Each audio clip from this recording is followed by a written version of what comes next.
सार्थ श्री ज्ञानेश्वरी अध्याय 11 सारांश विश्वरूप दर्शन योग. श्री ज्ञानदेवांनी या अध्यायाला प्रयाग क्षेत्राची उपमा दिली आहे, कारण यात शांत रसाला अद्भुत रस भेटणार आहे. त्यामुळे या अध्यायात साधकांना प्रयाग माधव विश्वरूपाचे दर्शन घेऊन संसाराला तिलांजली देता येईल हे अशक्य कार्य ज्यांच्या कृपेमुळे सिद्धीस गेले त्या समर्थ श्री निवृत्तीनाथांना नमन करून श्री ज्ञानदेव सांगतात.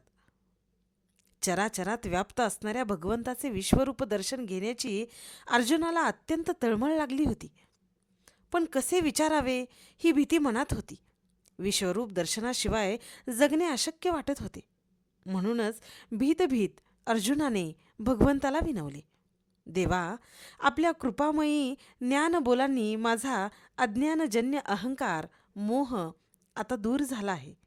पण तुम्ही प्रसंगाविषयीशी जगताच्या कार्यासाठी द्विभुज चतुर्भुज अशी जी रूपे धारण करता ती ज्या मूळ रूपापासून उत्पन्न होतात ते मूळ रूप पाहावे अशी माझ्या मनाला तळमळ लागली आहे. तुमचे औदार्य तर प्रसिद्धच आहे. तुमच्या मारण्याच्या हेतूने आलेल्या पुतना शिशुपालाला देखील मोक्षासारखे पवित्र दान दिले तर मी तुमचाच आहे. मला तुमचे विश्वरूप दर्शन घडवाल यात तिळमात्र शंका नाही. अडचण एकच, माझ्या अंगी ते पाहण्याची योग्यता नाही. अर्जुन असे बोलला, पण झाले वेगळेच.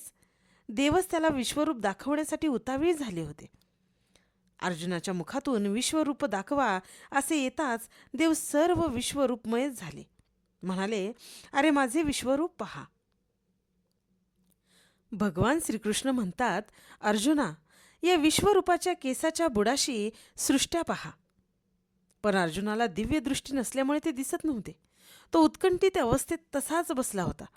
तेव्हा भगवंतांनी त्याला दिव्यदृष्टी दिली आणि विश्वरूप दर्शनासाठी समर्थ केले.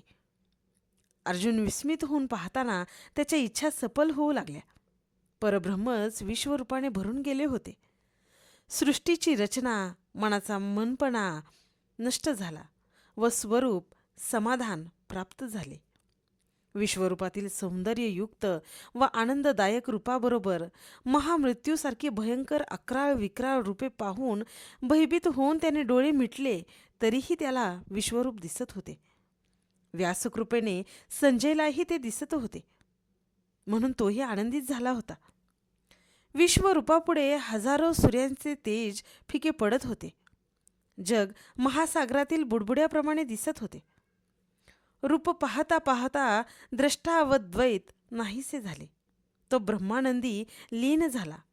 आनंदाचा पूर ओसरल्यावर त्याने भगवंताची स्तुती केली. त्याचा महामोह दूर झाला. अर्जुन, मी मारणारा व कौरव मरणारे या अहंकाराने ग्रस्त झाला होता. तो अहंकार दूर करावा. भगवंताची सर्वनाशक शक्ती वेगळी आहे हे त्याला पटवून देण्यासाठीच भगवंतांनी त्याने हे विश्वरूप दर्शन घडवले होते. भगवंत अर्जुनाच्या मनातील शोक नाहीसा करण्यासाठी त्याला सांगतात, सर्वांचा संहार करता आहे. तुम्ही पांडव सोडून बाकी सर्वांचा नाश होणार आहे. या सर्वांना मी केव्हाच निर्जीव केले आहे. आता अर्जुनाने शत्रूंना मारले एवढेच फक्त जगात प्रसिद्ध व्हायचे शिल्लक राहिले आहे. ते काम तू कर. भगवंत गंगोघासम बोलत होते. शरणागत अर्जुन ऐकत होता. त्याने भगवंतांना नमस्कार केला. आता अर्जुनाला पक्का विश्वास झाला की भगवान श्रीकृष्णाचे अनादि निर्गुण रूप हेच मूळ रूप असून तेच विश्वरूपाने विस्तारले आहे. त्याला भगवान श्रीकृष्णाबरोबर केलेल्या थट्टामस्करीचा अवहेलनेचा पश्चाताप झाला. त्याने मातेप्रमाणे अपराध पोटात घालून क्षमा करून पुनः चतुर्भुज रूप धारण करण्याची देवांना विनंती केली. पुनश्च देव चतुर्भुज झाले. अर्जुनाला पुन्हा पूर्ववत दृश्य दिसू लागले. तेव्हा देवांनी त्याला पुन्हा उपदेश केला. गाय जरी डोंगरात चरावयास गेली तरी तिचे चित्त घरातील तिच्या वासरावरच असते.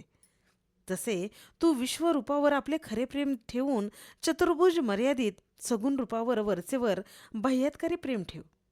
अर्जुना, कोणत्याही साधनेपेक्षा चित्त जर माझ्या अनन्य भक्तीने भरून गेले तरच देह अहंकार व द्वैत नाहीसे होऊन मी विश्वरूप आहे याचा अनुभव येईल.